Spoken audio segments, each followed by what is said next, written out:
안녕하세요. 오늘의 화두, 오늘의 헤드라인, 생각을 생각하는 김관상TV의 김관상입니다. 오늘은 2024년 5월 16일입니다. 516입니다. 헤드라인 뉴스 먼저 정리합니다. 오늘 서울 아침 기온 8도까지 내려갑니다. 쌀쌀하고 강원 산간지방은 대설주의보 내려졌습니다. 전국적으로 흐리고 강원도는 천둥, 번개를 동반한 비가 더 오겠고 오후에는 맑아지겠습니다. 일교차 심합니다. 부처님 오신 날 어제 전국적으로 비가 많이 왔지만은 또 오지 않는 곳도 있었습니다. 사찰마다 법요식, 대규모 법회에 있었습니다.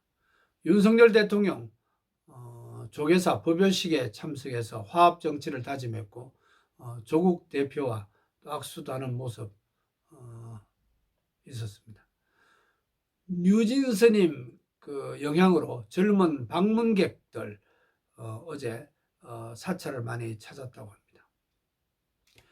교권 하락에 교사들이 힘들어하고 있습니다. 교총 집계 결과 다시 태어나면 교사가 되겠냐라는 질문이었는데 20% 되지 못했습니다. 처음으로. 서울교대도 내년 신입생 12% 줄일 예정입니다. 기습적인 검사장 인사라는 말도 나오네요. 이런 검사장 인사를 앞두고 윤석열 대통령 또다시 무리했다 이런 분석이 나오고 있습니다. 오늘 휴가를 마치고 당무에 복귀하는 이재명 대표 또 어떤 말을 할지 궁금합니다. 국민의힘 3040 초선 의원 모임 초목회, 천목회 당선인들 자신들이 비겁했다, 5가지 잘못했다 이런 반성문 발표했습니다. 지난 총선 참패 원인은 한 개인이 아니라 무리한 호주 대사 임명, 또 이태원 특검법 대응 미흡 등이었다 이렇게 밝혔습니다. 오늘 국회의장 선출됩니다. 우원식 의원은 이재명 대표가 자기에게만 한 말이다 이러면서 자기 자신이 국회의장 후보로 적절하다 이런 말을 했다 이렇게 얘기하고 있고요. 추미애 의원 당선인이죠. 아직 의원은 아닙니다. 유력하다는 전망이 많습니다. BTS 소속 하이브라는 그 회사 대기업 집단에 공시 지정됐습니다. 소속 회사 15개 가지고 있고 재계 85위로 지정됐습니다. 공정거래위원회가 어제 밝힌 내용이고요. 엔터테인먼트 회사로는 처음입니다. 법원 빠르면 오늘 의뢰 증원 결정 중지 가처분 신청 그 결과 나올 것 같습니다. 이렇듯 어떤 결과가 나오느냐에 따라서 영향이 클 것으로 보입니다. 김호중 강남경찰서 뺑소니 사건 압수수색을 어제 신청했습니다. 본격 수사에 나서고 있습니다. 개봉 22일 만인 그 영화 범죄도시 4 네 번째 시리즈죠. 국내 영화 시리즈 역사상 트리플 1000만 명 새로운 기록 세웠습니다. 네 번째 시리즈인데 3번이 1000만 명 돌파한 기록입니다. 대단한 겁니다. 1기 신도시 재건축 선도지구 경쟁이 치열합니다. 단지 규모가 클수록 유리하기 때문입니다. 사전 동의율 더 높이기 위해서 노력하고 있고요. 공사비가 지금 올라서 빨리 재건축하는 것이 유리하기 때문입니다. 지금 분당도 많이 지금 그런 움직임이 있죠. 수입차 우리나라에서 수입차 업계 많이 떠나고 있습니다. 대리점들. 국내 자동차 업계가 이제 우리나라 자동차도 많이 고급화하고 있고 1년 전보다는 8% 줄어들었다네요. 수입차. 또 수입차 부진 이유는 달러가 강세이기 때문입니다. 우리나라를 포함해서 지구촌에서 오늘 어떤 일이 일어나는지 알아보고 오늘의 화두를 찾아보는 시간입니다. 오늘의 화두로 착한 행실로 조물주, 하늘에 있는 조물주, 또 우리와 함께하는 조물주에게 영광을 돌리자 이런 말로 화두를 던져봅니다. 오늘 어떤 일이 났죠? 1961년 오늘 5.16 군사 쿠데타가 일어났습니다.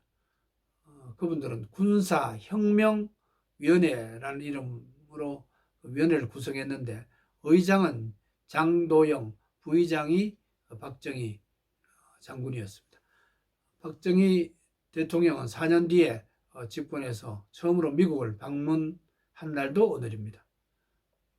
1401년 조선 태종 1년에 태종이 흰색 옷을 입지 않도록 이렇게 지시했습니다.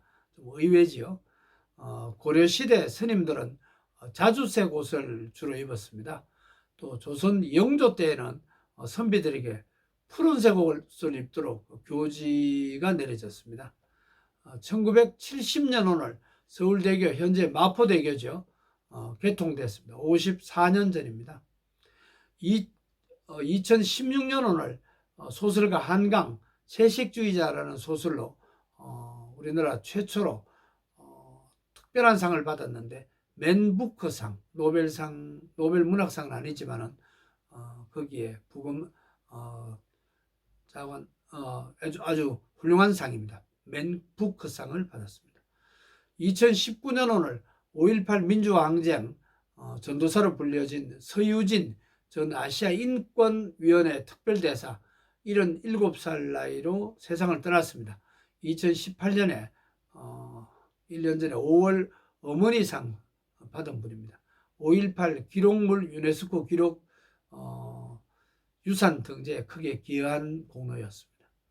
1929년 오늘 미국 헐리우드에서 제1회 아카데미상, 우리가 오스카상이라고도 하죠. 아카데미상 시상식이 있었습니다. 시상식은 4분 20초 동안 간단하게 열렸습니다. 석 달 전에 이미 수상자 발표됐고요. 그때 작품상은 제1차 세계대전을 배경으로 한 영화 날개였고, 특별상은 최초의 발성 영화 재즈 싱어였습니다. 두 번째 시상식은 라디오로 생방송됐고 1952년에는 텔레비전 생방송됐습니다. 1969년에는 우주로 위성 생방송 됐습니다. 배너, 타이타닉, 반지의 제왕 이런 영화는 11개 부문 수상했습니다. 수상자에게 주어지는 3kg 트로피는 도금된 겁니다. 남성 나체상으로 되어 있는데 칼을 필름 속으로 칼을 찌르는 그런 모습입니다. 오늘은 5월 16일입니다. 성경 5장 16절 한 군데 찾아봤습니다. 이같이 너희 빛이 사람 앞에 비치게 해서 그들로 너희 착한 행실을 보고 하늘에 계신 너희 아버지께 영광을 돌리게 하라, 이런 내용입니다. 역사의 강은 계속 흘러가고 있습니다. 오늘은 5.16 군사 쿠데타가 일어난 날입니다. 우리나라 현대 역사의 분수령이었습니다. 그때 주역들은 대부분 잠들었습니다. 나의 역사, 우리 가정의 역사, 우리나라의 역사 생각해보는 하루가 되면 좋겠습니다. 또 나이가 드셨든 드시지 않았든 책도 한 권 쓰려고 노력하면 좋을 것 같습니다. 그런 역사를 기록하는 것은 소중한 일이라고 생각됩니다. 오늘의 화두로 우리의 생활은 지구촌을 떠날 때 반드시 조물주 앞에서 모든 기록이 남아서 평가를 받는다라는 말로 정리하겠습니다. 두려운 마음과 즐거운 마음으로 오늘 하루 기분 좋게 평안하게 건강하게 보내시기를 기원합니다. 고맙습니다.